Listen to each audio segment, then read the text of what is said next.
नमस्कार. मी Nashik road PI Ramdas Shelke.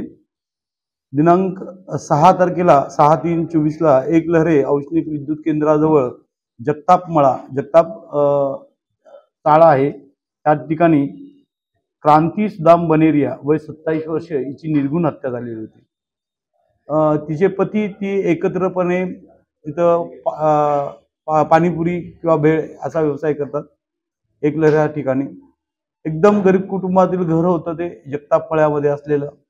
आणि त्याच वेळेला त्यांचा राहणारा भाचा हा सुद्धा तिथं होता, अभिषेक सिंह म्हणून. तो 7 ते 8 महिन्यापासून तिथं राहत होता. तो जाऊन येऊन करत होता. काही दिवसापूर्वी आलेला, काही परत जायचा. तो सुद्धा पाणीपुरीचा व्यवसाय फिरून व्यवसाय करत होता. आणि त्याला सुद्धा त्याच्या गळ्यावर जखमी होते. त्यांनी खुनीने सांगितल्यामुळं त्याच्या मामानी म्हणजे क्रांतीच्या मिस्टरांनी सुदाम यांनी फिर्याद दिली, आपल्याकडे दाखल केलेली होती की अज्ञात इसमानी तिचा पत्नीचा मर्डर केलेला आहे आणि भाच्याला मारलेला आहे.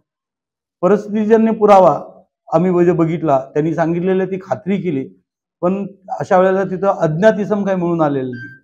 मग आम्ही दुसऱ्या एक ट्रॅकने गेलो, त्याचे मोबाईल चेक केले, इतर परिस्थितीजन्य पुरावा आणि इतर माहितीवरनं असं निष्पन्न झालं की हा जो भाचा आहे तो तिच्याशी अनैतिक संबंधाची मागणी करत असल्यामुळं, त्या कारणामुळं, आणि ती तिला पुरवत नसल्यामुळं त्या दोघांच्यात वाद झालेला होता.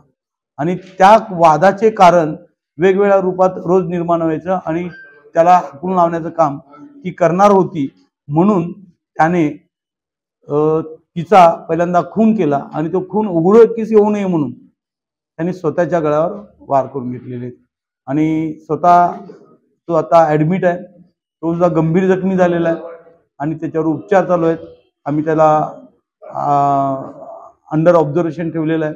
त्यानंतर त्याला अटक करायची तजवीज ठेवलेली आहे आणि त्या आरोपी निष्पन्न झालेले आहे. यामध्ये सांगायचा उद्देश असा की पहिल्यांदा अज्ञात इसम सांगून एक डायरेक्शन चेंज करण्याचा प्रयत्न केला, पण माझ्याकडचे जे पोलीस अधिकारी आहेत त्यांना आमचे DCP मॅडम मोनिका राऊत साहेब मॅडम, ACP बारी साहेब यांनी खूप वेळोवेळी मार्गदर्शन आणि सूचना देऊन ट्रॅक तपासायचा ठरवला गेला आणि त्या ट्रॅकप्रमाणे त्यांच्या मार्गदर्शनाने हा मोठ्या प्रमाणात गुन्हा ओपन केलेला आहे.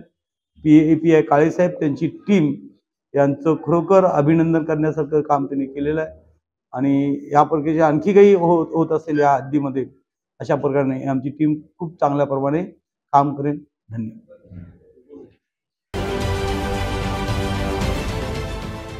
देश विदेशातील प्रत्येक घडामोडींचे लाईव्ह अपडेट मिळवण्यासाठी आता साम टीव्हीच्या सर्व सोशल मीडिया प्लॅटफॉर्मला लाईक, फॉलो आणि सबस्क्राईब करा.